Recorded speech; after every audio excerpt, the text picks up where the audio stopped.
Yeah. Good afternoon. I'd like to welcome all of you to the December 7th, 2023 organizational meeting of the Forsyth County Board of Commissioners. So we do this once a year, have an organizational meeting. But we're going to begin our meeting today with an invocation from Pastor Ben Marsh, First Alliance Church, and it will be followed by the Pledge of Allegiance led by Commissioner Bessie. I'd like to please ask you to stand me if you're able.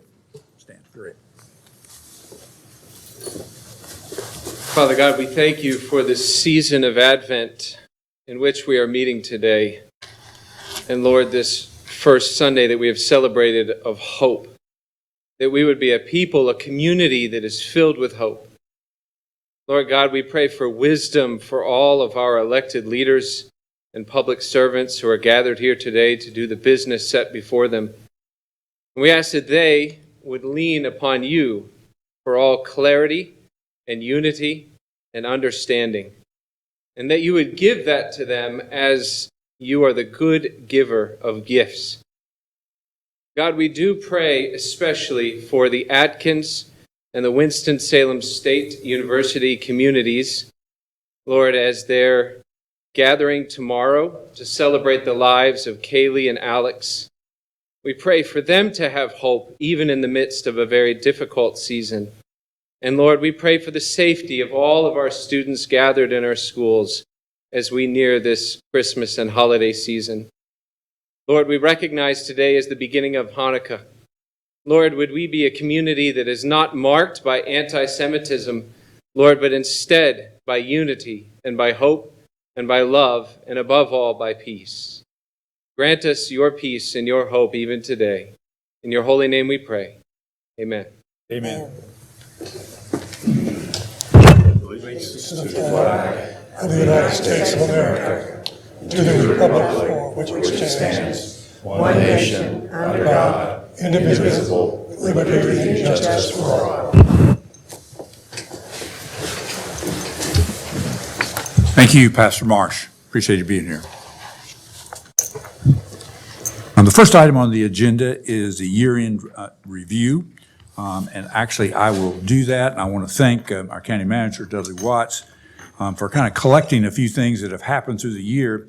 And I must admit that I was really struck by the number of events and things that have occurred this year, activities. And of course, when I read it, this is obviously the board acted on a lot of these things, but the heavy lifting and the planning was done by staff. So I want to take this time to begin this review by complimenting and thanking the staff of the county, from management, senior level, to all those others who have worked to implement all of these things this year. It has been quite a busy year, and I think you will agree with me, once you hear it. It was a busy year, but productive.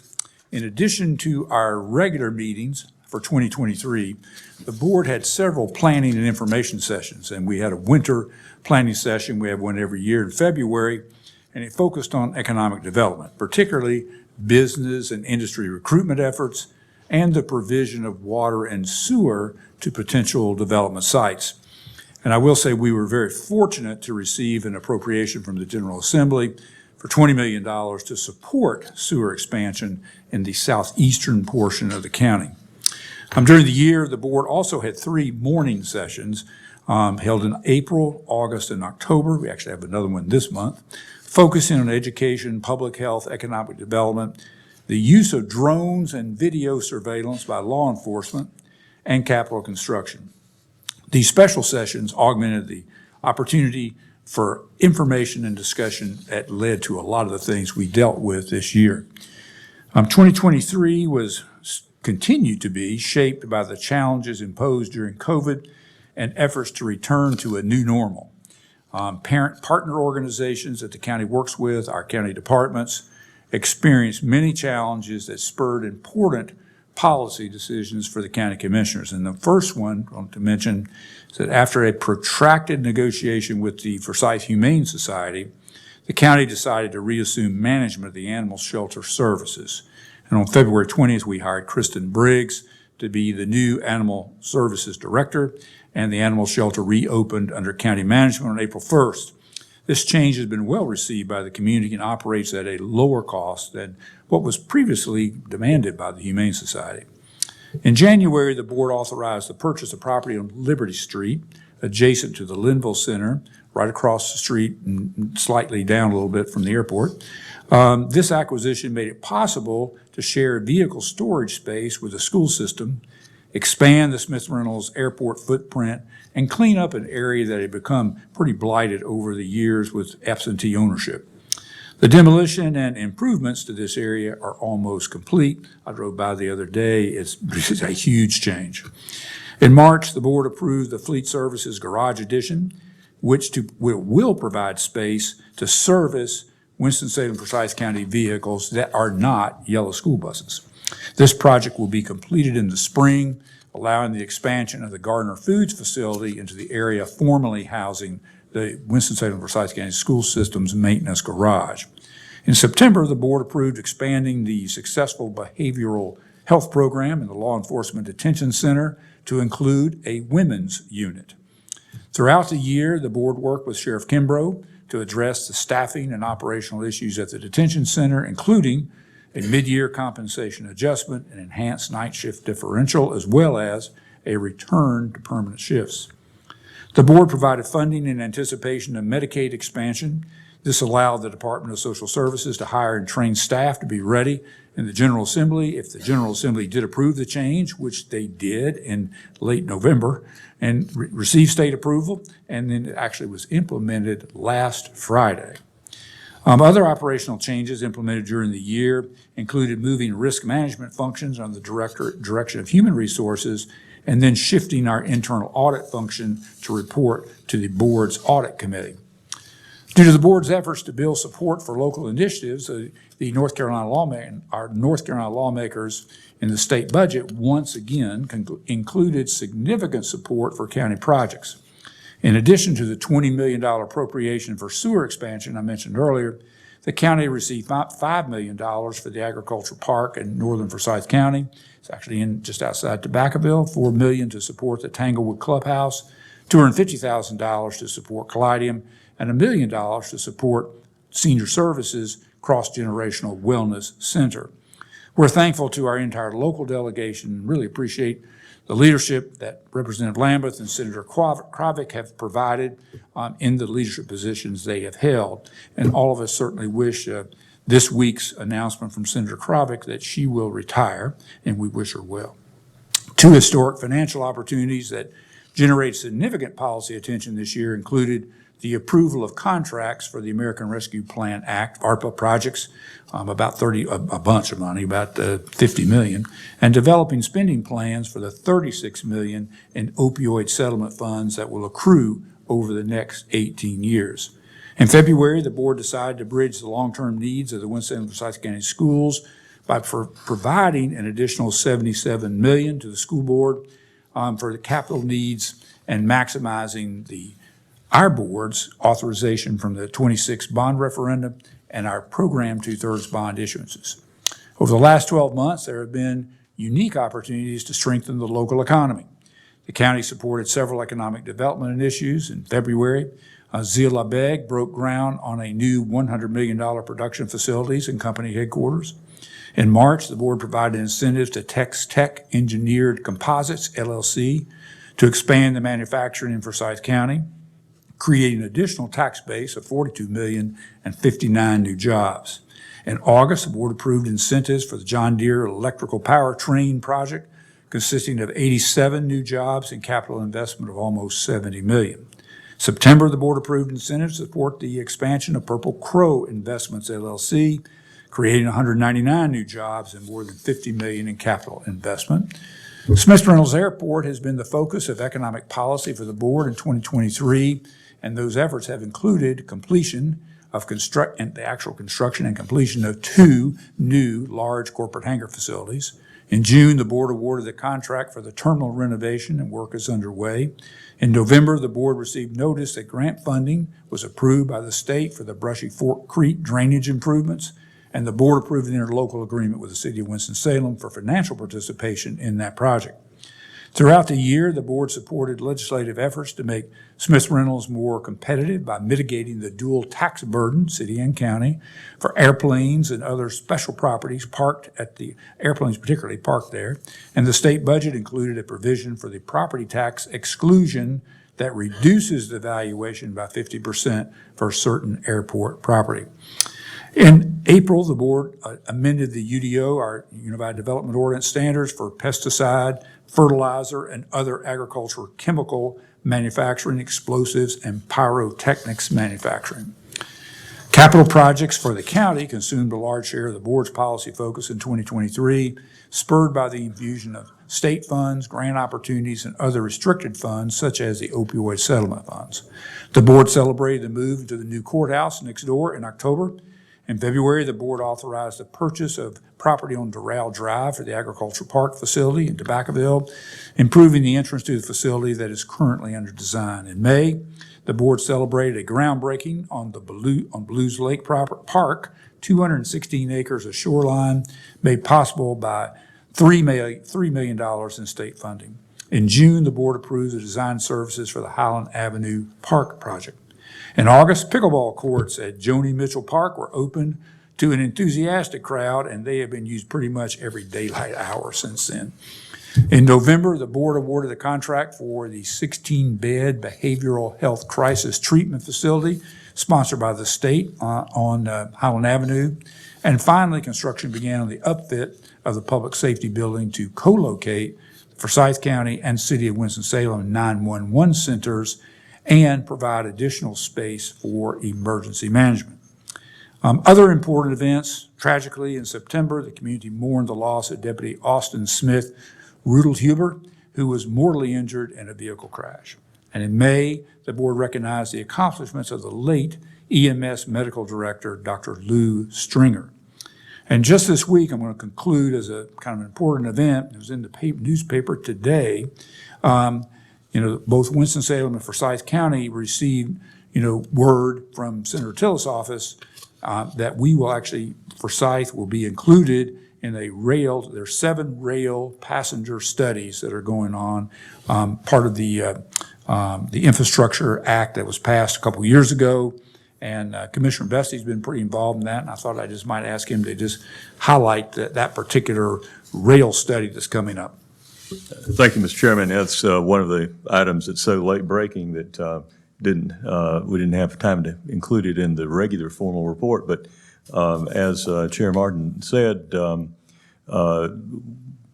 we have gotten word through Senator Tillis' office, which I anticipate is going to be officially confirmed by the North Carolina Department of Transportation tomorrow, that Winston-Salem and Forsyth have been selected for one of the 7 passenger rail service expansion studies that are each being funded by a $500,000 grant from the U.S. Department of Transportation.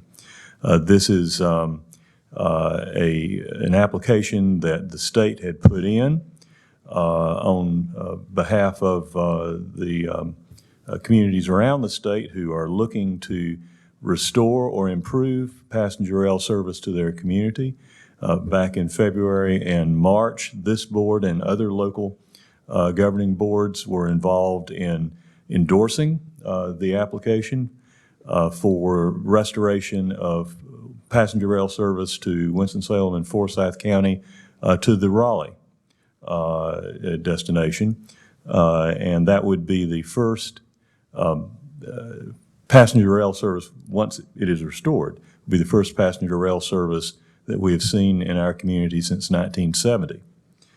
Increasingly, the availability of passenger rail service to a community is something that national companies look for when they're deciding where to locate or expand operations. We haven't had it.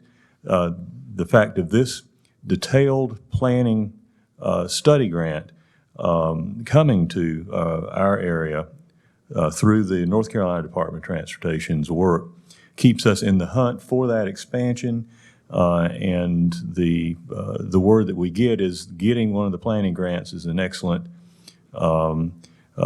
indication of a strong prospect for eventually getting some operational funding.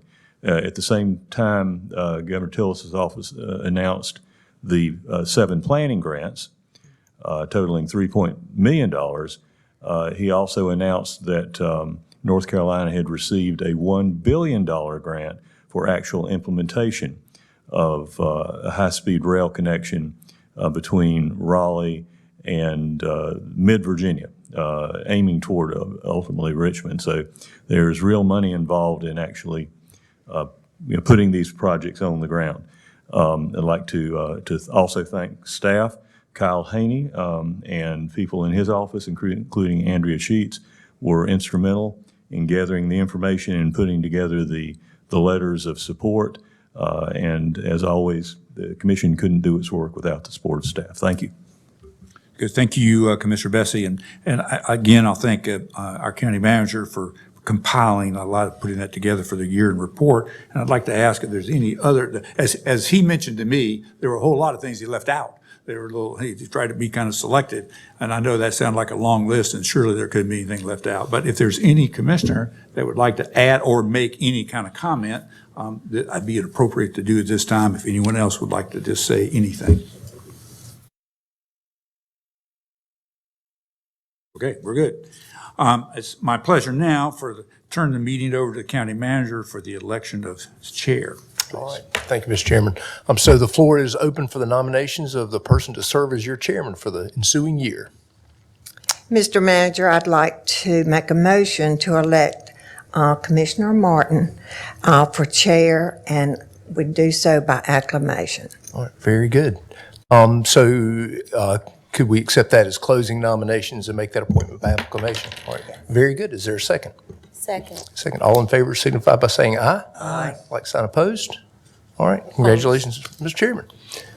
I'm sorry, go ahead. Oh, I said oppose. You said opposed. Okay, so on a 6-1 vote, you'll serve as our chair. You want me to go ahead and handle the vice chair as well? Or you can. I'd be happy to do that part. It's I mean, that'd be good. I'd certainly like to, I appreciate that. And it's now time to entertain motions for vice chair. And I'd like to make that first motion.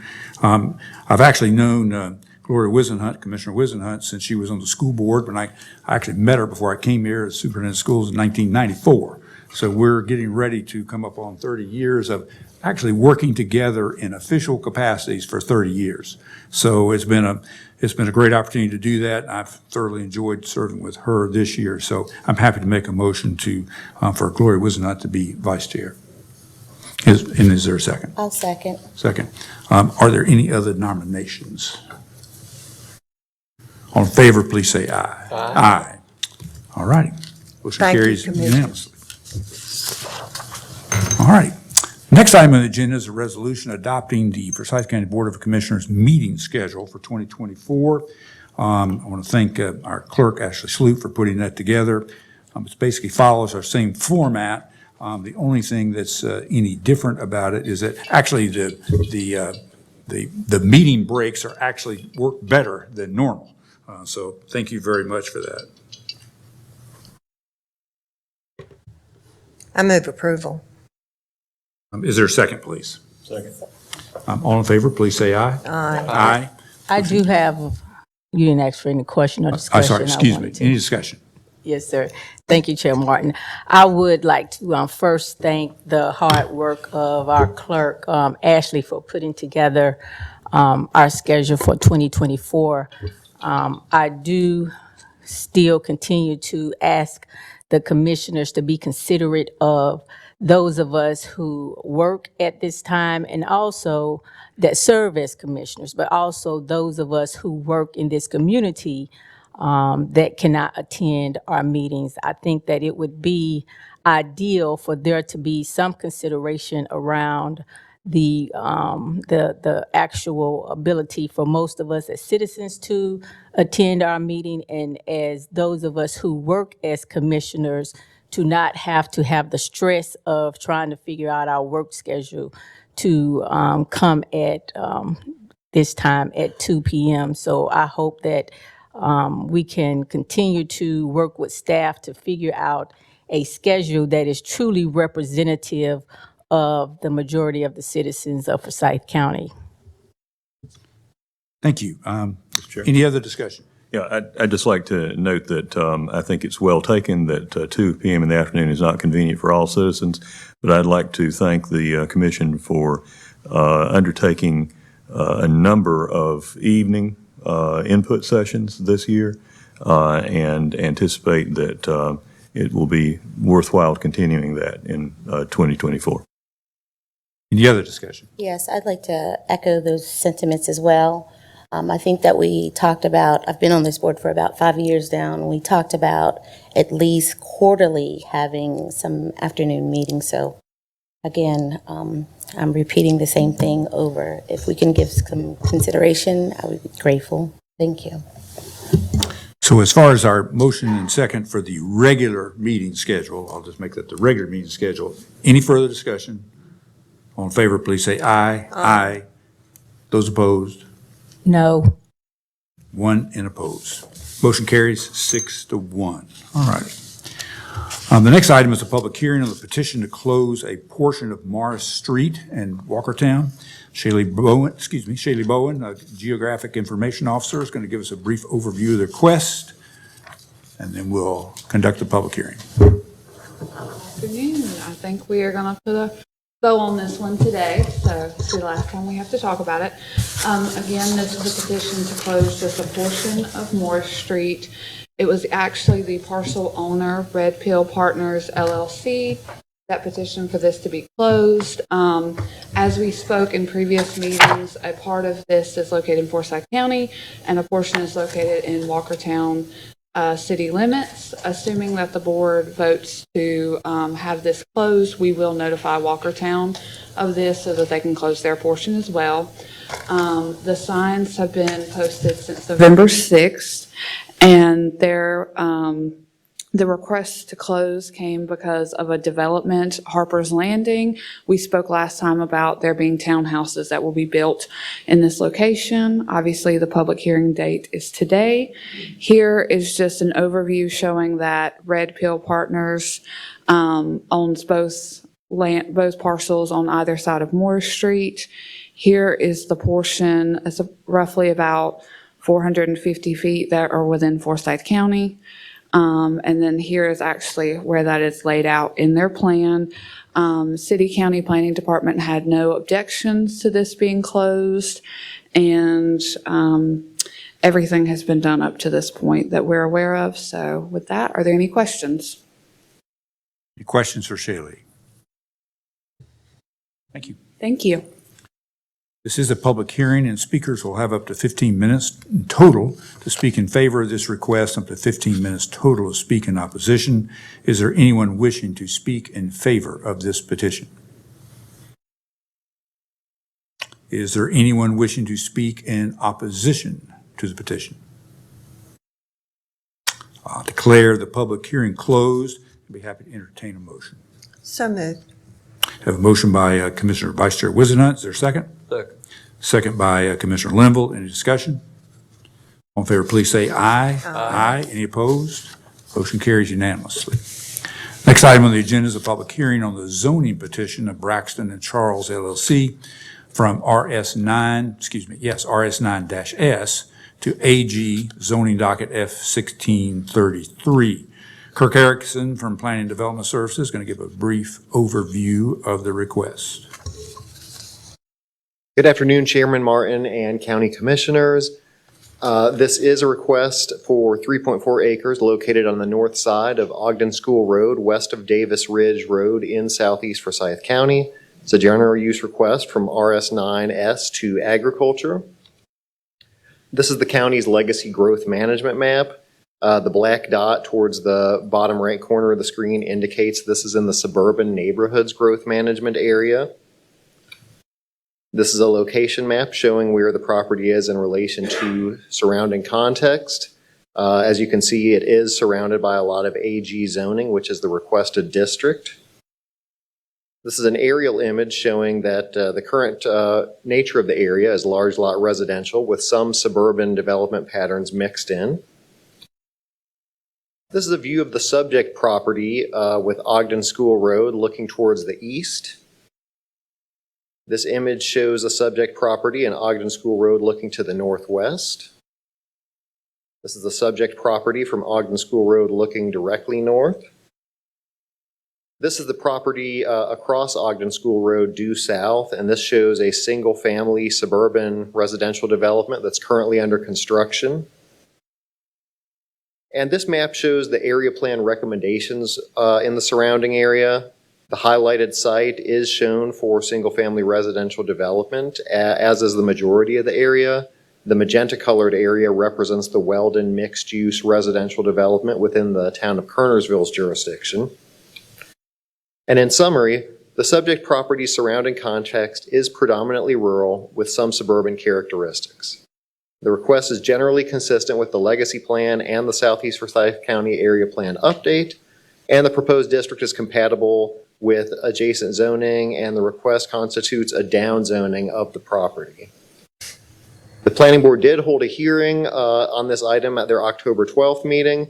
There were no speakers in opposition, and following the hearing, the board did unanimously recommend this to the commissioners. I'm glad to answer any questions at this time. Any questions for Eric? Thank you. Thank you. This is a public hearing, and again, speakers will have up to 15 minutes total to speak in favor of the request and up to 15 minutes total to speak in opposition. Is there anyone wishing to speak in favor of the petition?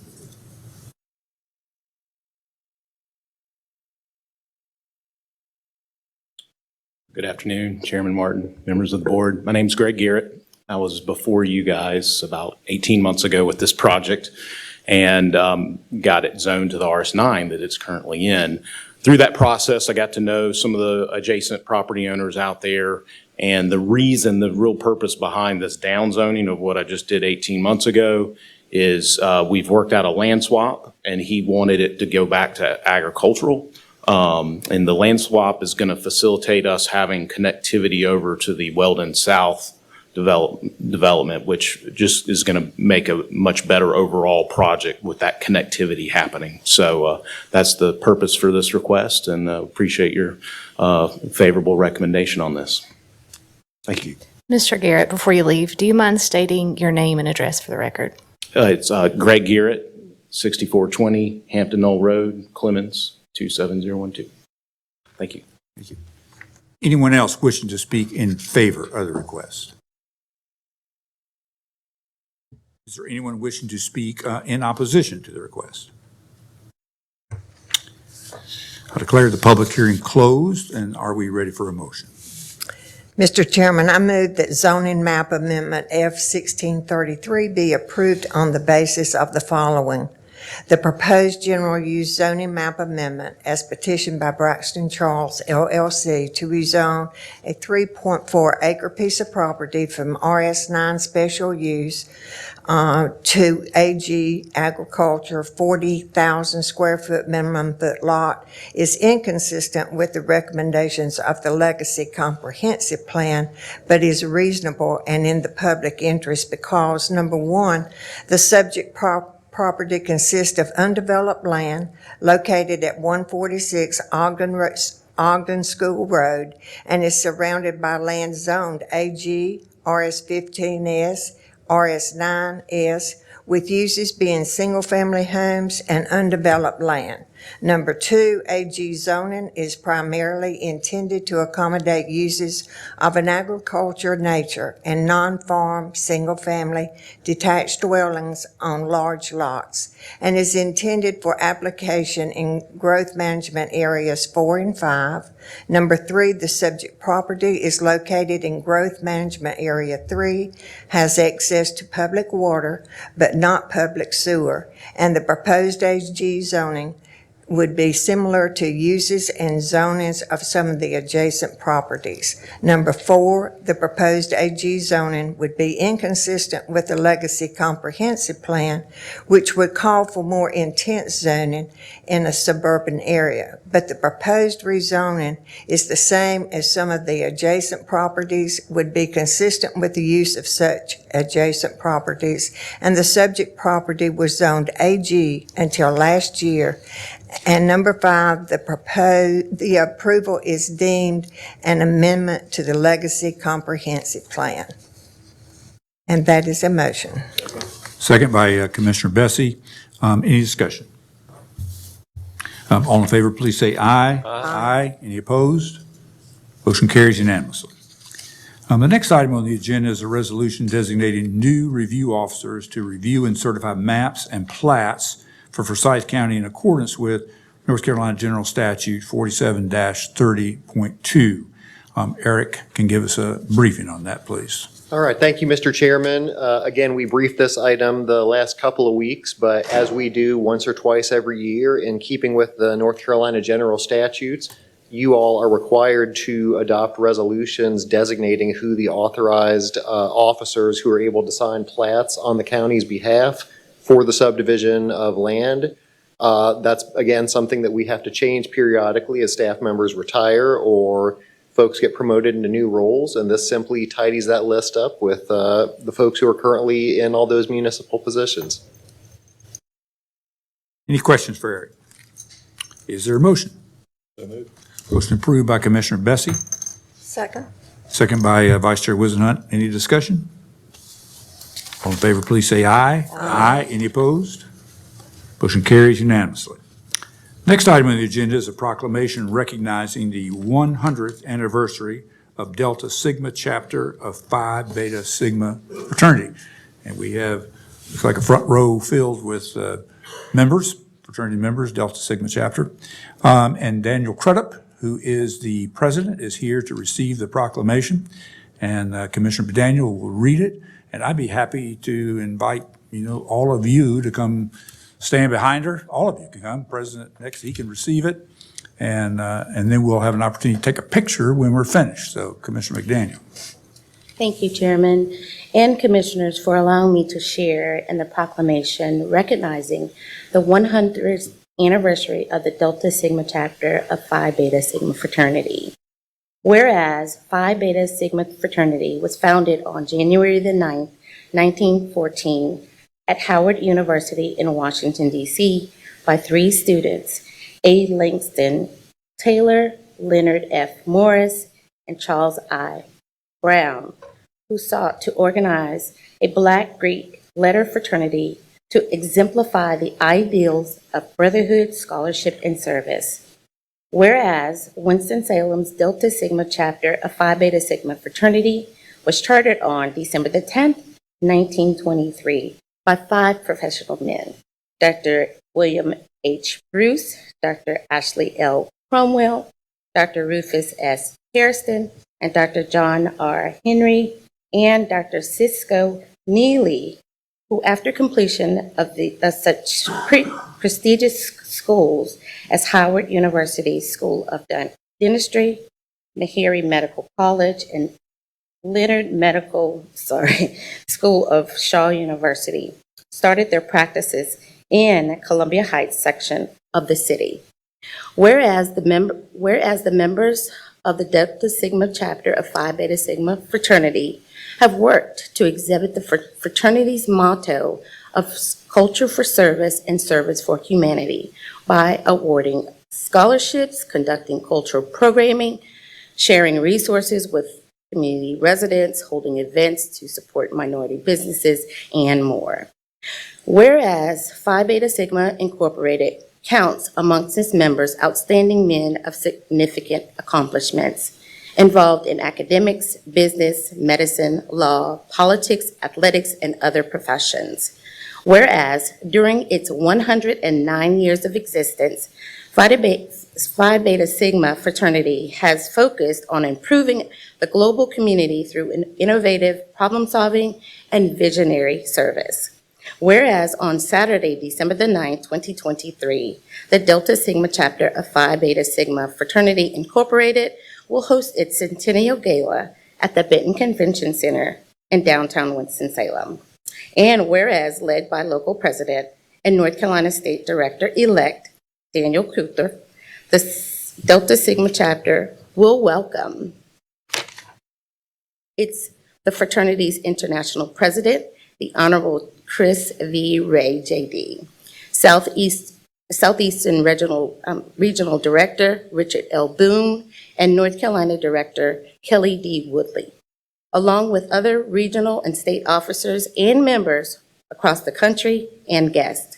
Now, therefore, be it proclaimed that the Forsyth County Board of Commissioners does hereby congratulate members of the Delta Sigma chapter of Phi Beta Sigma fraternity for over 100 years of uplifting brotherhood, scholarship, and service in Forsyth County.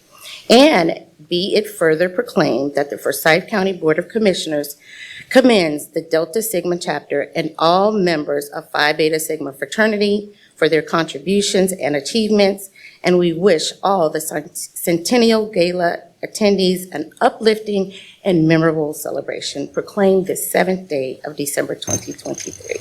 Thank you, Chairman. I'll second that motion. All in favor, please say aye. Aye. Motion carries unanimously. I would like to just say, Chair Martin, that on behalf of our community, I want to thank you for your service of brotherhood in our community, which now celebrates a legacy of over 100 or right at 100 years. And the pillars of your fraternity are exceptional, and a model of course, brotherhood, scholarship, and service. And if you don't mind me saying that your outstanding jackets of royal blue and white are exceptionally pleasing to the eye. And as I was able to travel to South Carolina, Charleston last week, I learned a little history about the indigo plant that gives us blue. No one leaves their house without wearing blue in Charleston, South Carolina, and the Gullah Geechee community, because it wards off evil and it is a way to protect you. So congratulations again. If you guys can turn around for a picture, Todd Luck will like to capture that.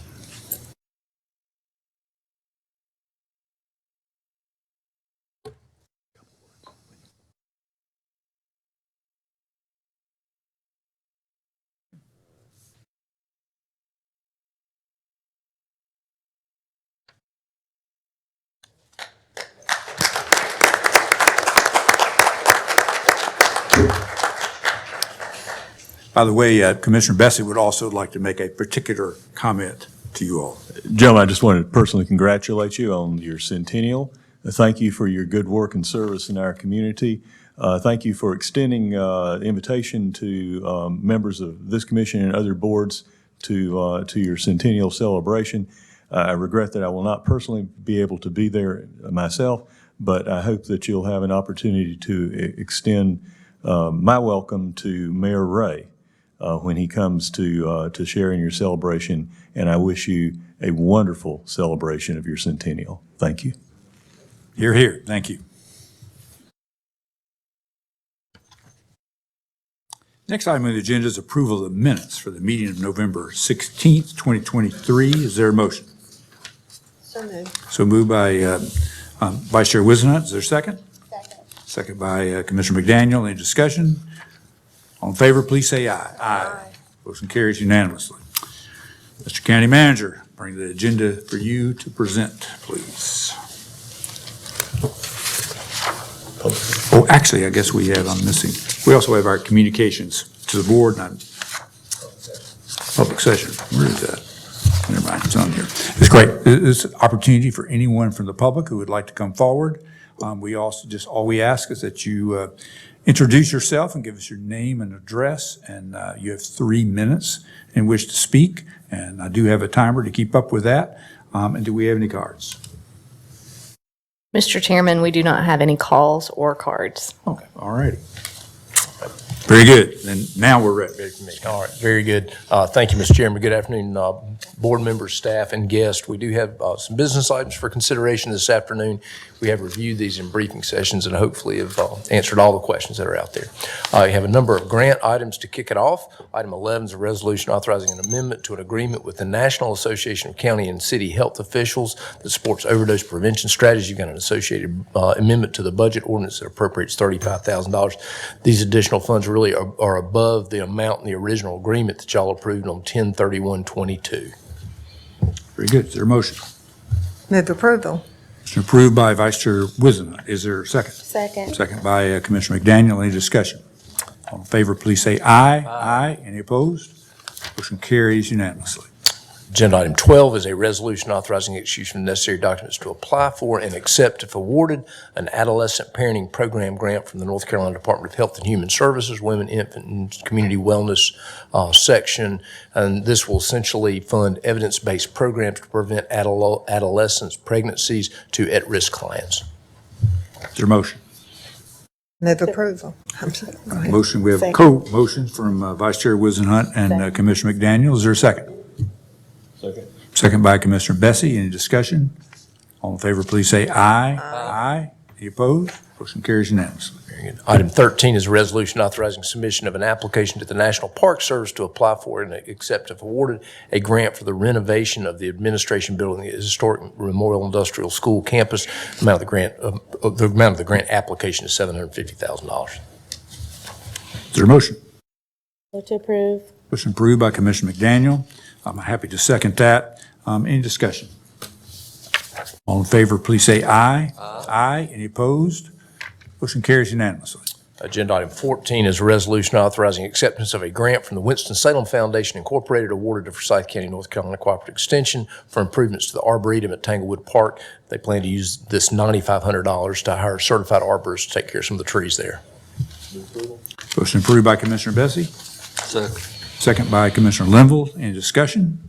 All in favor, please say aye. Aye. Any opposed? Motion carries unanimously. Just have several budget and finance items. Item 15 is a resolution approving a revision to the 2023-2024 Juvenile Crime Prevention Council funding plan. This actually provides that revert or prevents from reversions, and so there are releases of $93,472. And I think that funded a number of programs, and you see them listed on the chart in the agenda item. That's good. I appreciate the chart being sent out earlier during the week.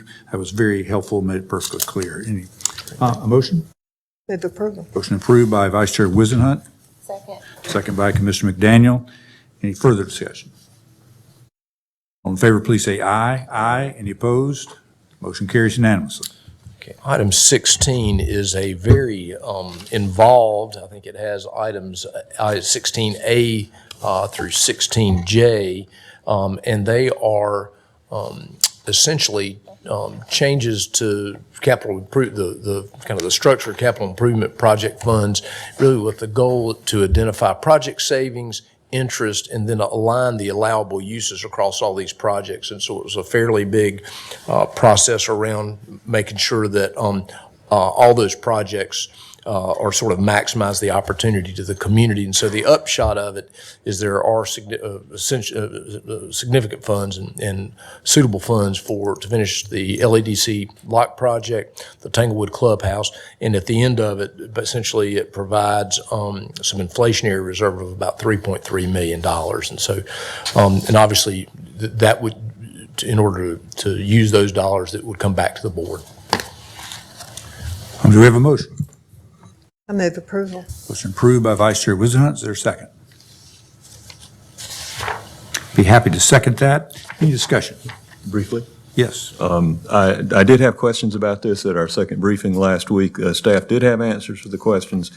And at this stage, I wouldn't want to stick it in an oar that would, inadvertently derail the whole project. So I'll vote for the motion, but I would strongly encourage, let's look for opportunities to value engineer earlier in the process on future projects. I'm concerned about, big projects eating up so much of our available PAYGO funds that we run out before we run out of urgent, project needs. Thank you. Any other comments? All those in favor, please say aye. Aye. Any opposed? Motion carries unanimously. And while that sets aside dollars for the project, obviously to move forward with the projects, take separate board action. So we do have a number of contractual matters. The first two are those projects that I mentioned that would be possible with the action that you just took. Item 17 is a resolution awarding a contract for maximum security detention locks for the Forsyth County Detention Center to Cornerstone Detention Products Incorporated in the amount of $1,904,908.11. That was competitively bid. We are recommending the lower bidder. It was a limited field of folks who submitted bids for that. I think we had 6 or 7 that attended the pre-bid, so we thought we were going to get a few more bids than that. There was a question that came in from the community, and Darren Redfield actually responded to that. And so we actually submitted, and I actually responded back to the citizen that provided that. It was a good observation. The truth is, we really do like to see more bids come in, and you want to see them real close. And so when you've got a couple and there are outliers, that's a little bit of a concern. But it was within the estimate that we had gotten on the engineer estimate. So I feel like the project's doable with that amount of money. And I don't know if you got any questions about that. Damon, do you have any additional information? Yeah, I felt like the fact that number 1 and 2 were close. Right, They and were Darren very is close. here. Darren, you want to come up and you can kind of outline what you saw in that? Thanks, Dudley. Commissioner Martin, Board of Commissioners. What we saw here was a substantial labor increase by Cook and Boardman, the local bidder. We had a difference of the low bidder, $755,000 in labor, and the local bidder, $1.8 million in labor. And we believe that's because they're hiring a subcontractor to come in and do the locks, because they're primarily a hardware supplier. So they're supplying the materials, bringing in a sub to do the work. That's helpful. Is there a motion?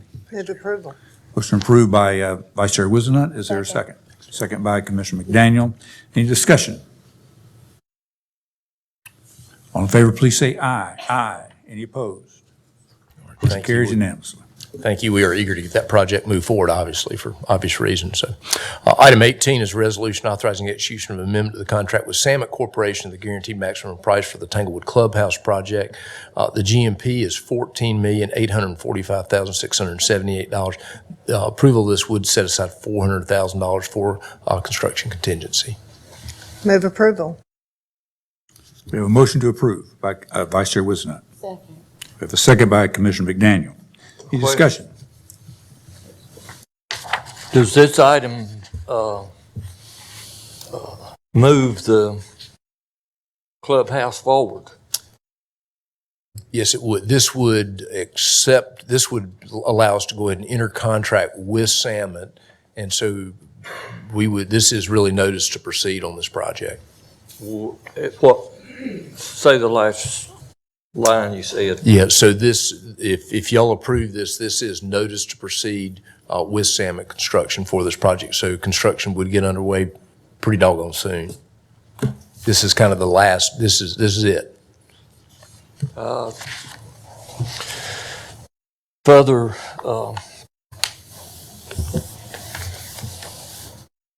comments, there discussion. There was at least 2 meetings last week and the week before of questions, particularly about the cost. And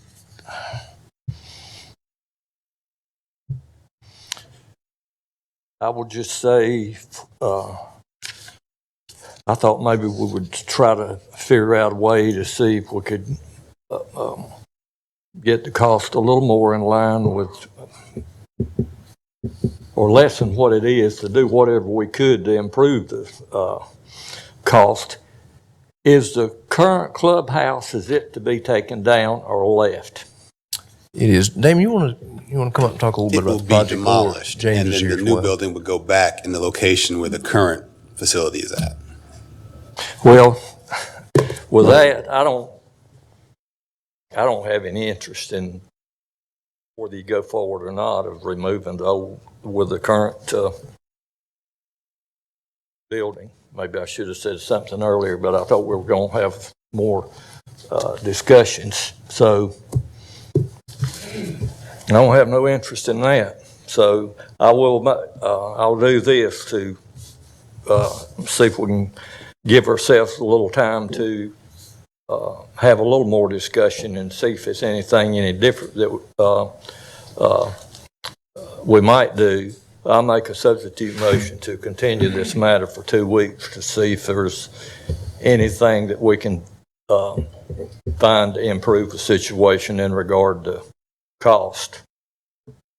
I would second the substitute motion with the intent to understand, and I'll have to admit my own lack of diligence on some of the checking on this, on the alternative of having the golf carts park in a different location versus under it.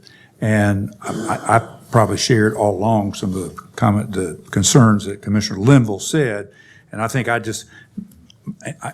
would appreciate the indulgence to next week, for example, at our briefing, to simply look at that more carefully. And for those who are able to attend the department manager's luncheon out there next Friday, literally could easily just go hands-on, take a look at it if we wanted to, in addition to that. So I think I certainly support the 2-week delay. The money is available. Support the 2-week delay to take a look at that and understand that better.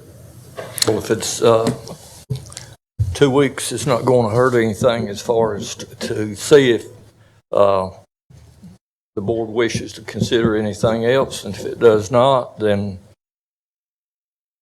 the board can do what it will. Oh, substitute motion, do we have any discussion about that? Any concerns about that? Would you accept Commissioner Linville's? Well, I don't intend to vote for Mr. Linville's motion. We've been talking about this for over 3 years.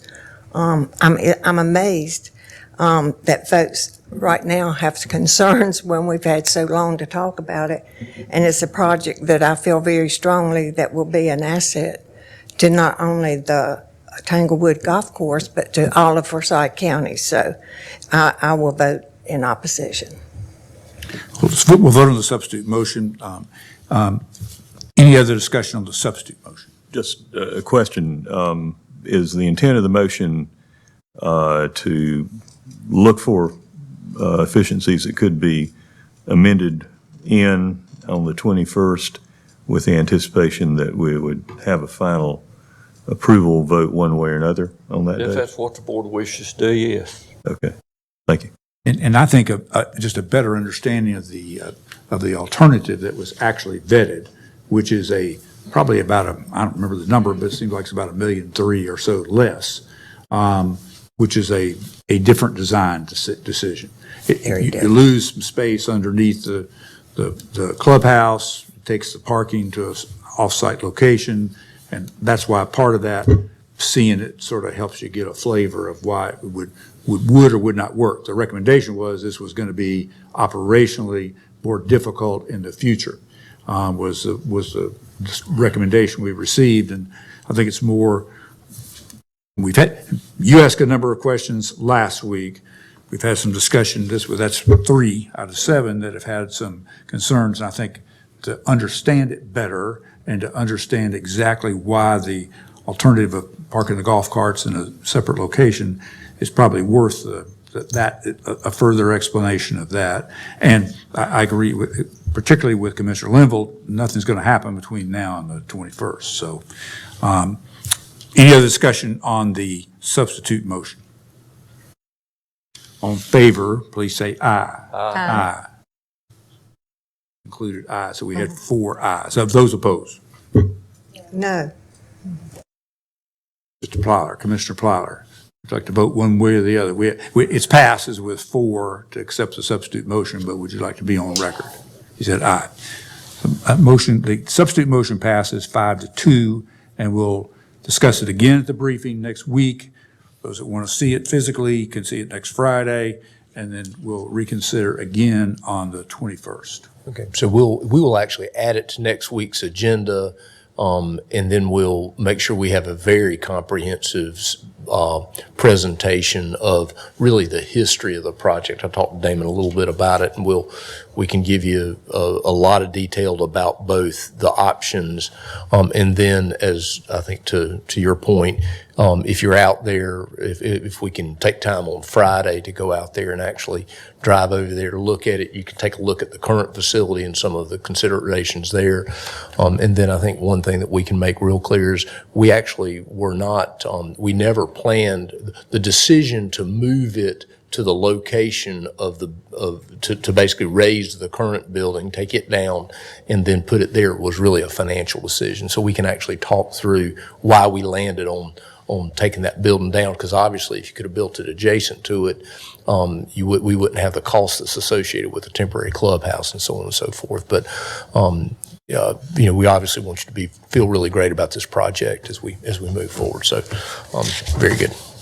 Agenda item 19 is a resolution authorizing a lease agreement between the town of Kernersville and Forsyth County for the lease of property to operate a recycling center. This is a 2.5-year agreement and not to exceed $23,000 per year. I'd like to make a different motion than what was recommended, and particularly there were actually two parts to this. One was to deal with fiscal year '24, which is actually just a remainder of this year. I'd be happy to support the recommendation we received because it was closed for a period of time. It's a larger amount of money. There were some improvements made. Whatever the amount is for FY24, I'm fine with that as listed. However, for the future, after that, beginning July 1 in 2024, I'd like to suggest that we pay the lease be $1,500 a month, which would be $18,000 a year, which is less than the 23 that we were asked, and see if the town of Kernersville would be willing to accept that alternative. So it's really two parts. One is to approve the recommended FY24 contract, which are two contracts. And the second would be, I believe it's a 3-year contract for the next 3 years at $1,500 a month. So is that a motion? Yes, I'm making that motion. I second. Got a second from Vice Chair Wizenhut. Is there further discussion? All in favor, please say aye. Aye. Any opposed? Motion carries unanimously. Agenda item 20 is a resolution to direct the expenditures of opioid settlement funds. You've got an associated budget ordinance amendment that appropriates $593,292, and there are 8 providers that would receive funding under that. Is there a motion? Mr. Chairman, I'll make a motion, but I would like to say that I hope in the future we can do more for EMS and their request. I just think the mobile integrated healthcare is very important, and but I will make a motion to approve. A motion by Vice Chair Wizenhut. Is there a second? Second. Second by Commissioner Bessie. Any discussion? All in favor, please say. I do have Yes. some questions about some of the agencies that submitted proposals, and for instance, the rationale, I guess, or the column reads funding recommendation details. For instance, for the city of Winston-Salem, what was requested and then what was recommended, and then the detail is project request is similar to MIH's request, peer support specialism. What is the justification of no dollars based on what they're asking? I couldn't follow that rationale. Yep. Thank you, Commissioner Woodbury. So for that particular project, it is for the City of Winston-Salem's BEAR team, which is somewhat similar to the work that our mobile integrated health team does. And so when we are looking at the opioid settlement dollars and was reviewing their application, our mobile integrated health was requesting 4 peer support specialists, and then the BEAR team was also requesting 4 peer support specialists. And so the evaluation committee opted to support the county's existing team. In addition, the City of Winston-Salem also receives opioid settlement funds that they could also utilize for their program.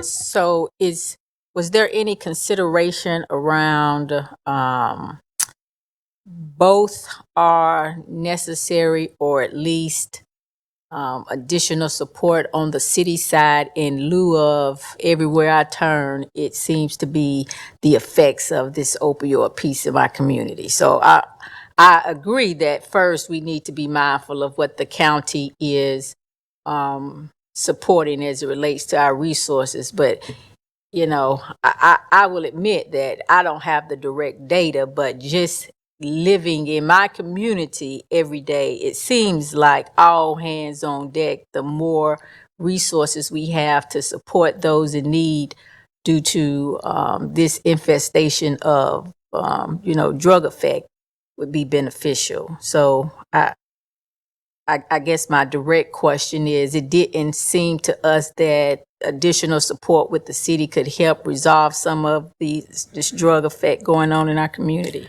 I don't disagree. I think the overall goal, I've had lots of conversations with my counterpart at the city on how we can better work together with these teams. And so I think more conversations need to occur. I think both teams are needed in terms of what we are seeing with mental health and substance use in the community. I think it's a larger discussion that could not be hashed out in the amount of time that we need to make a funding decision for opioids. But this will be reopened in February timeframe. So there is more funding available on the county side.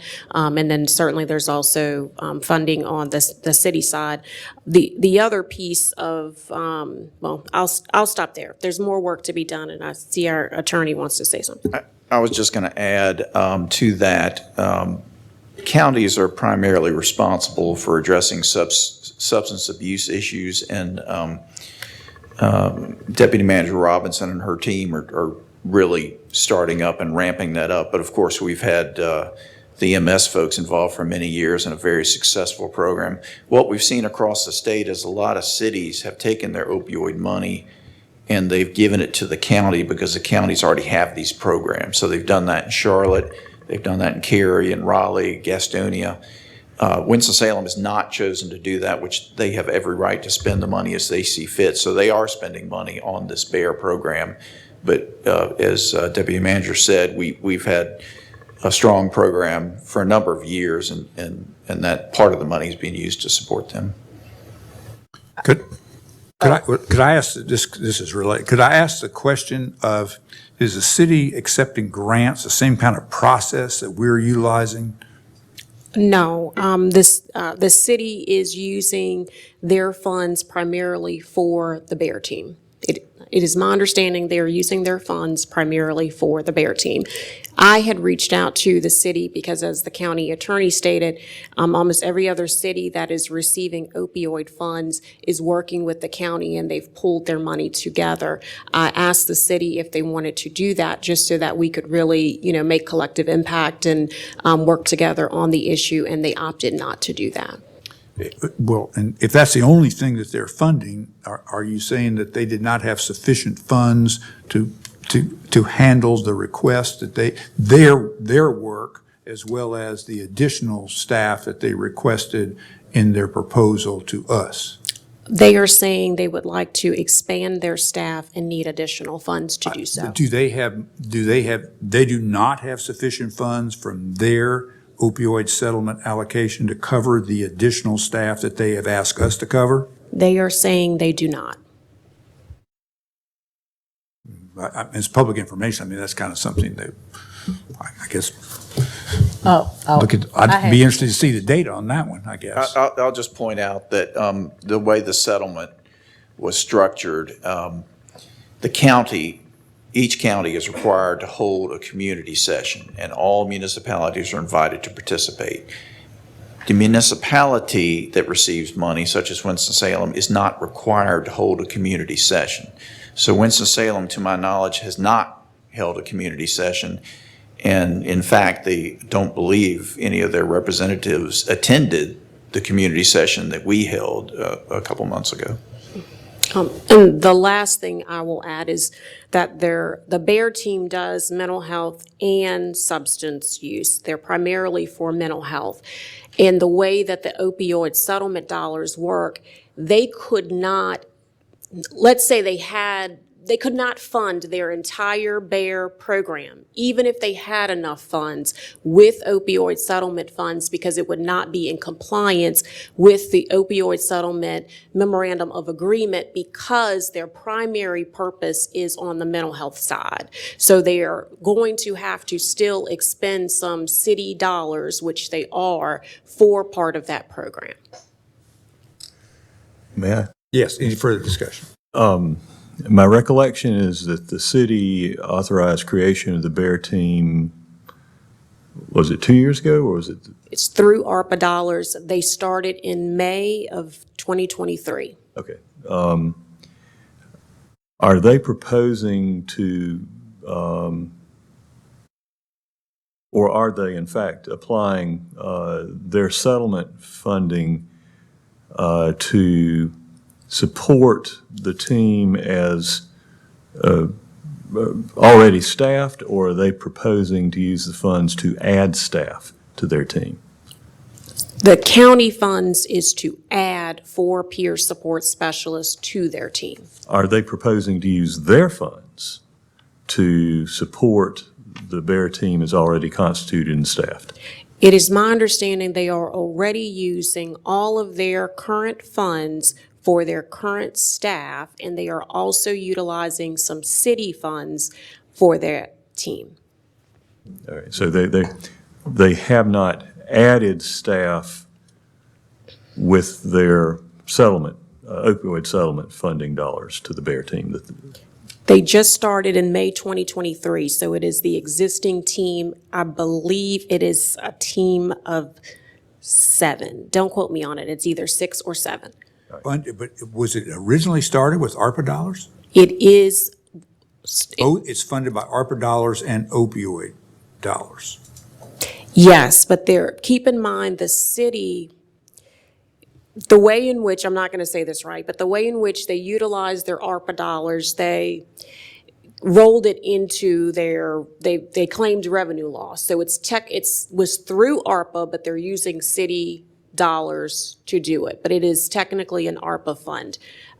I'm probably not saying that right, but it was an ARPA. They're taking the revenue loss dollars that they have now discretion on, and so they have used that discretion to fund part of the Bear Team. Yeah, my understanding is they had, when the numbers all played out, they had enough revenue loss to be able to not have to go through any of the hoops around the ARPA dollars themselves. So they claimed revenue loss on all of it, which freed that money up to be used for all kinds of programs. That is my understanding of how they have funded this program with city dollars. Okay. And I'll just add that there is a really nice dashboard of local spending plans for opioid settlement money. And so that is updated statewide when counties and cities report what their plans are, how they're spending the opioid money. Forsyth County is listed on there, and it shows our strategies, which you of course are well aware of. Winston-Salem is not yet listed on there, so it's not officially listed how they're spending the money, but we have heard what Deputy Manager Robinson has reported. But I got it. Any further discussion? Particularly Commissioner Woodbury, I think I interrupted your train of thought. Are you? No, I had a few more questions based on this list that I see here. Go ahead. Thank you, sir. I do also agree with the sentiments of our Vice Chair Wisenhunt that I would like to see, ideally more dollars to support Forsyth County EMS, since they are on the front lines of a lot of what's happening. And I guess, you all made the decision based on the budget narrative that they sent, and apparently you felt like a different amount would suffice based on the budget narrative that they submitted to you. But I would think that more dollars should go there, absolutely. The other agency I have question about is Miracles Outreach International, Inc. And it seemed like that the main reason why there was no dollars recommended, it says project timeline exceeds the funding period. Is that the rationale behind why they were not recommended? There was a lot of challenges with this particular application. Our Behavioral Health Services Director, Denise Price, will be reaching out to them to provide some technical assistance so that she would be better prepared to reapply when we repost in February. Oh, okay. So in general, feedback we'll be giving to the agencies that did not get a recommendation for dollars. Absolutely. Yes, ma'am. Okay, I would like to kind of get update on what that looks like, I think, because I can see folk in the community calling and asking, why didn't we or that organization versus others, blah, blah, blah. Then I guess the last one or the last two that I have, the Teal Drops Inc. I thought that the bilingual component was very unique and seemed to me very proactive and relevant to accommodate all citizens in Forsyth County. Was there something just technically wrong with the application and you're trying to provide additional, I guess, support for them to resubmit? Yes, ma'am. So our Behavioral Health Services Director has had many conversations with the Executive Director of Teal Drops. We're very supportive of the work that she does. We will be, Ms. Price will be trying to facilitate a conversation with Teal Drops and the state so that we can ensure her next application is very much in compliance with opioid settlement memorandum of agreement. So some challenges with the application, but hopefully she'll be in a better position to resubmit in February. In this back, it requires evidence-based programs, correct? That is correct. And the opioid settlement, and I'm familiar with Teal Drop, and I don't think they have met the requirements of what an evidence-based program would be, if I'm not mistaken. She is working hard to try to prove that it is evidence-based. We certainly have some follow-up questions for that and need to connect with some technical assistance from the state as well. Like a research project to do that. Yes. Okay, and maybe that, my last question was about the 20 Inc. I know that we have partnered with them on some other community-type projects, and I did not realize that they were interested in, submitting a proposal for this opioid. I didn't know they had the capacity for that, especially in light of evidence-based. And when I look at your recommendation, as it relates to what's going on with their proposal, it indicates the project includes engaging with individuals seen in atrium and Nova emergency departments. However, hospital collaboration is not noted. And I didn't know if that was because they were remiss in noting that, or they just don't have a partnership with atrium and Novant. They currently do not have a partnership with the hospitals. I will say it is my understanding they do not have a partnership with the hospitals. Again, they requested $5 million. We had about a little over $1 million to expend. Their application also needed quite a bit of work to flesh out. Lots of technical assistance is going to be required. Now, we have worked with the 20 quite a bit and have a great working relationship and have utilized them with some of the work that we do, especially in the health department. It looks like they are trying to expand in doing something that they typically do not do. And so we need to have some conversations with them on what that looks like, if this is the realm that they really have the capacity to be in, or if we need to just continue the partnerships we already have, which they do a good job in. Thank you. And we will reopen applications February the 1st, 2nd. I don't have the exact date yet, but certainly we will make sure you all are aware when that occurs. Thank you. Any further discussion? Yes, Chairman, I just wanted to revisit a conversation that I had with Denise on our last meeting relative to the behavioral health dollars. Because some of these organizations did not fit into that category, that she was going to look into behavioral health and see how that she could assist them with that. Absolutely. So when she reaches out to them to provide technical assistance, we will be rolling out application process for our behavioral health dollars at the same time as our opioid settlement dollars. And so we're always kind of looking for those cross connections. Some of these organizations receive both, some receive one or the other. It's a combination. And so what we will also do the next time we present to you all, we'll try to have a chart so that you also have a better idea of all of the funding streams from these organizations. So you're seeing opioid settlement. We could certainly add a column so you could see behavioral health, if there was ARPA dollars or some other ways that we are partnering with these organizations. Thank you. Okay, I think we're ready for a vote. All in favor, please say aye. Aye. Any opposed? Motion carries unanimously. All right. Agenda item 21 is a resolution authorizing execution of an agreement between Forsyth County and Medic Staffing Solutions LLC to provide temporary employment services for clinical operations at Forsyth County Department of Public Health. This has tip positions, which are physician assistants and nurse practitioners, amount not to exceed $115,000. Move approval. Motion approved by Vice Chair Wizenhut. Second? Second. Second by Commissioner McDaniel. Any discussion? I have to keep reminding myself that we're talking about medics here and not medics. Right. Which is the two. Yes. All in favor, please say aye. Aye. Any opposed? Motion carries unanimously. Agenda item 22 is a resolution authorizing a contract with Forsyth County Public Library and the Online Computer Library Center, OCLC, not to exceed $51,069.22. And this is the system that really runs the collection part of the the library system.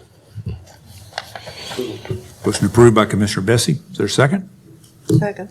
Second by Vice Chair Wizenhut. Any discussion? All in favor, please say aye. Aye. Any opposed? Motion carries unanimously. Item 23 is a resolution authorizing execution of a contract between Map Forsyth and Nearmap US Inc. for biannual vertical and annual oblique imagery in amount not to exceed $57,595. It's a 3-year contract. Is there a motion? Motion approved by Commissioner Bessie. Is there a second? Second. Second by Vice Chair Wizenhut. Any discussion? All in favor, please say aye. Aye. Any opposed? Motion carries unanimously. Item 24 and perhaps take 25, they're both computer related. Item 24 is a resolution approving purchase of computing endpoints. This is not to exceed $70,185.36, which is basically the back-end computing computers. And then item 25, which is a resolution approving the renewal of multi-factor authentication security subscription services. It was bid out. It's a 3-year bid, not to exceed $343,725 in total. And that is the system that is the security system which prompts you to enter information that's submitted to you. And it's pretty essential these days in the cloud-based environment we operate in. Is there a motion for items 24 and 25 together? So moved. A motion by Vice Chair Wizenhut. Is there a second? Second. Second by Commissioner McDaniel. Any discussion? All in favor, please say aye. Aye. Any opposed? Motion carries unanimously. Item 26 is a resolution ratifying and authorizing execution of an interlocal agreement between Forsyth County and the City of Winston-Salem regarding the shared use of North Carolina Governor's Highway Safety Program Traffic Safety Project Grant Award for the continuation of Forsyth County DWI Joint Task Force. County match is $68,775. Is there a motion? Move approval. Motion approved by Vice Chair Wizenhut. Second? Second. Second by Commissioner Linville. Any discussion? All in favor, please say aye. Aye. Any opposed? Motion carries unanimously. Item 27 is a resolution approving refunds by the tax assessor and collector in the amount of $15,184.54. This is what bubbled up out of the North Carolina vehicle tax system. Move approved. Motion approved by Commissioner Linville. Second? Second. Second by Vice Chair Wizenhut. Any discussion? All in favor, please say aye. Aye. Any opposed? Motion carries unanimously. And item 28, the Human Resources Report for fiscal year 2022, 2023. And you will note that we are making some progress, particularly in the latter months, at filling these positions. It's good news. Good. Move approval. All right. Motion to accept the reports by Vice Chair Wizenhut, second by Commissioner Bessie. Any discussion? All in favor, please say aye. Aye. Any opposed?